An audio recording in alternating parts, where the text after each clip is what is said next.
History میں پہلی بار کسی اسپیس کرافٹ نے سورج کے ایٹماسفیئر کے اندر داخل ہونے کی ہمت کی ہے۔ پارکر سولر پروب کا یہ کارنامہ ہسٹری میں ہمیشہ یاد رکھا جائے گا، کیونکہ اتنی زیادہ گرمائش نہ ہی کوئی میٹل برداشت کر سکتا ہے اور نہ ہی دنیا کا سخت ترین پتھر۔ تو پھر سوال اٹھتا ہے کہ آخر پارکر سولر پروب اتنی گرمائش میں میلٹ کیوں نہیں ہوتا؟ ہزاروں نہیں بلکہ لاکھوں ڈگری کے ٹیمپریچر میں بھی یہ بالکل پرفیکٹلی کیسے کام کر رہا ہے؟ ناظرین، 1900 کی شروعات میں سائنسدانوں نے سورج پر ریسرچ کے دوران ایک عجیب و غریب فینومنا نوٹس کیا۔ وہ سورج سے نکلنے والی لائٹ کی ویو لینتھ اور اس کے کلر سے سورج کی گرمائش کا اندازہ لگا رہے تھے۔ یہ کام زمین سے بیٹھ کر ہی اسپیکٹروگراف کی مدد سے کیا جا رہا تھا۔ آپ کو یہاں بتاتے چلیں کہ لائٹ کے کلر اور اس کی ویو لینتھ کا ڈائریکٹ کنیکشن اس کے ٹیمپریچر سے ہوتا ہے۔ جو نتیجہ سائنسدانوں کے سامنے آیا اس نے ایک ایسی مسٹری کھڑی کر دی جس کو آج تک سمجھا نہیں جا سکا۔ انہوں نے کیا دیکھا کہ سورج کی سطح یعنی اس کے سرفیس کا ٹیمپریچر تو 5500 ڈگری سیلسیس ہے، جبکہ اس کی سب سے آؤٹر ایٹماسفیرک لیئر کرونا کا ٹیمپریچر حیرت انگیز طور پہ 5 لاکھ ڈگری سیلسیس سے بھی زیادہ ہے، یعنی سورج کی سطح سے بھی کم از کم 100 ٹائمز زیادہ۔ یہ ایسا ہی ہے جیسے آگ سے دور جانے پر ہمیں زیادہ گرمائش محسوس ہو۔ یہ ایک بہت ہی انوکھا فینومنا ہے جس کو سمجھنے کے لیے سائنٹسٹ پچھلے 100 سالوں سے لگاتار کوششیں کر رہے ہیں۔ نارملی یہ لیئر سورج کی روشنی میں چھپی ہوتی ہے اور اس کو دیکھنا صرف سولر ایکلپس کے دوران پاسبل ہوتا ہے یا پھر کرونوگراف سن شیڈ کی مدد سے۔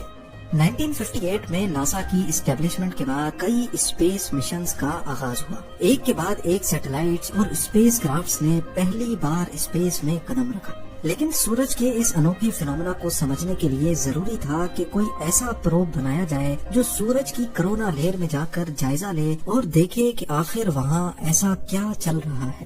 وہ پروب 5 لاکھ ڈگری سیلسیس کی گرمائش میں بھی سورج سے نکلنے والی ریز پر اسٹڈی کر سکے، پر ظاہر ہے یہ کام اتنا آسان نہیں تھا، کیونکہ یہ اتنی گرمائش ہے جس کا اندازہ لگانا بھی کافی مشکل ہے۔ آئرن کا میلٹنگ ٹیمپریچر 1500 ڈگری جبکہ دنیا کا سب سے سخت میٹل ٹنگسٹن ہے اور اس کا میلٹنگ ٹیمپریچر بھی 3422 ڈگری سیلسیس ہے، یعنی سورج کی سطح ہی ان دونوں میٹلز کو پلک چپکتے ہی میلٹ کر دے گی۔ تو سوچیں کرونا لیئر جہاں لاکھوں ڈگری کی گرمائش ہے وہاں ان کا کیا حال ہوگا۔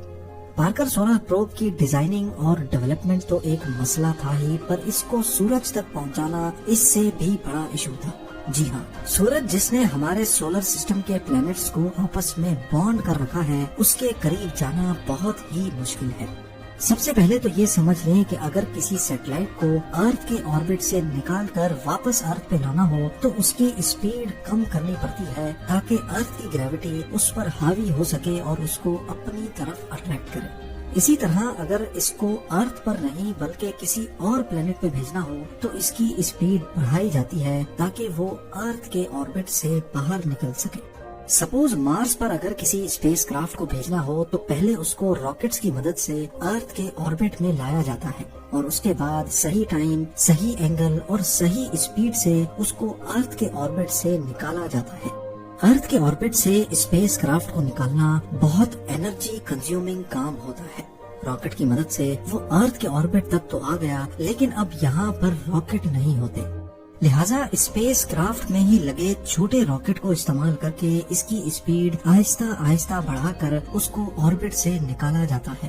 مارس کیونکہ ارتھ سے سورج کے مقابلے میں بہت قریب ہے، اسی لیے جس اینگل میں اسپیس کرافٹ کو لانچ کیا جاتا ہے وہ اینگل اتنا زیادہ نہیں ہوتا، لیکن سورج اور ارتھ کے درمیان کا ڈسٹینس 150 ملین کلومیٹرز ہے اور ارتھ کے آربٹ سے نکال کر اس کو سورج کے آربٹ میں ڈالنے کے لیے اینگل بھی بہت بڑا چاہیے اور ظاہر ہے انرجی بھی۔ اتنی زیادہ انرجی اور پاور والا راکٹ آج تک نہیں بنایا گیا، لہٰذا ناسا کے ایکسپرٹس نے فیصلہ کیا کہ پارکر پروب کو سورج پر بھیجنے سے پہلے اس کو وینس بھیجا جائے گا۔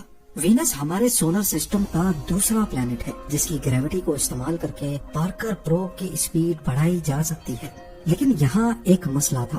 مسئلہ یہ تھا کہ وینس ایک چھوٹا پلانٹ ہے اور اسی وجہ سے اس کی گریوٹی بھی کم ہے، جتنی اسپیڈ پارکر پروب کو سورج کے قریب جانے کے لیے ریکوائرڈ تھی، اس کے لیے ضروری تھا کہ وہ وینس کے گرد 24 مرتبہ چکر لگائے، تب جا کر وہ سورج کے کلوزسٹ پوائنٹ پر پہنچ سکے گا۔ 12 اگست 2018 پارکر سولر پروب کو کیپ کنیورل ایئر فورس اسٹیشن سے لانچ کیا گیا۔ اس مشن کے لیے ناسا نے 8 سالوں کا ٹائم پلان کیا ہے۔ سورج کے سب سے کلوز پوائنٹ تک جانے کے لیے وینس کا سہارا 24 مرتبہ لیا جائے گا۔ ہر ایک چکر میں 37 گھنٹے ایسے ہوتے ہیں جس میں سورج پر ریسرچ کرنے کا موقع ملتا ہے، یعنی ٹوٹل 8 سالوں میں یہ پروب سورج پر 900 گھنٹے کی ریسرچ کر پائے گا۔ 28 اپریل 2021 یہ وہ دن تھا جب ناسا نے کنفرم کیا کہ پارکر پروب اپنے 8ویں چکر میں سورج کی کرونا لیئر میں سکسیسفلی داخل ہو چکا ہے۔ کرونا کا مسٹیریسلی سورج کی سطح سے بھی 100 ٹائمز زیادہ گرم ہونا واقعی ایک حقیقت تھا جس کو پارکر پروب نے بھی ویریفائی کیا۔ لیکن ایسا کیوں ہے؟ کون سی ایسی طاقت ہے جو مسٹیریسلی کرونا لیئر کو سورج کی سطح سے بھی زیادہ گرم کر رہی ہے؟ اس پر ابھی تک ریسرچ چل رہی ہے۔ اب آ جاتے ہیں ہم اپنے مین سوال کی طرف کہ آخر اتنی زیادہ گرمائش میں پارکر سولر پروب میلٹ کیوں نہیں ہو رہا؟ پارکر پروب کی جو سائیڈ سورج کو فیس کیے ہوئے ہے، وہاں ایک ہیٹ شیلڈ لگائی گئی ہے جس کو کاربن فوم سے بنایا گیا ہے۔ یہ کوئی عام فوم نہیں ہے، بلکہ اس کو الٹرا میٹ کمپنی نے خاص طور پر سورج کی گرمائش کو ایبزارب کرنے کے حساب سے ڈیزائن کیا ہے۔ یہ فوم اندر سے 97% خالی ہے، جو ہیٹ شیلڈ کو اور زیادہ افیکٹو بناتا ہے۔ اس کے علاوہ اس پر کاربن کمپوزٹ کی ایک لیئر بھی چڑھائی گئی ہے جس کو گریفائٹ اور ریزن سے ملا کر بنایا گیا ہے۔ یہ مکسچر ہیٹ شیلڈ کی دونوں سائڈوں پر لگا کر اس کو سپر ہیٹ کیا گیا، جس سے یہ کاربن کی پیورسٹ فارم میں بدل گیا۔ اور ہم سب جانتے ہیں کہ کاربن کی ہیٹ کنڈکٹیوٹی بہت اچھی ہوتی ہے۔ اور آخر میں اس ہیٹ شیلڈ کی وہ سائڈ جو سورج کی طرف ہے، اس پر وائٹ سیرامک پینٹ بھی کیا گیا تاکہ سورج کی زیادہ تر روشنی اندر داخل ہونے سے پہلے ہی ریفلیکٹ ہو جائے۔ ہیٹ شیلڈ کے علاوہ پارکر سولر پروب کا بقایا حصہ ایسے ڈیزائن کیا گیا ہے کہ وہ ہمیشہ ہر وقت اس شیلڈ کی پرچھائی میں ہی ہوگا۔ پر ان سب چیزوں کے بعد بھی پارکر پروب زیادہ سے زیادہ 2500 ڈگری سیلسیس کی گرمائش ہی برداشت کر سکتا ہے، جبکہ کرونا کا ٹیمپریچر 5 لاکھ ڈگری سیلسیس ہے۔ اب یہ اتنی گرمائش کیسے برداشت کر رہا ہے، یہ سمجھنا بھی کافی آسان ہے۔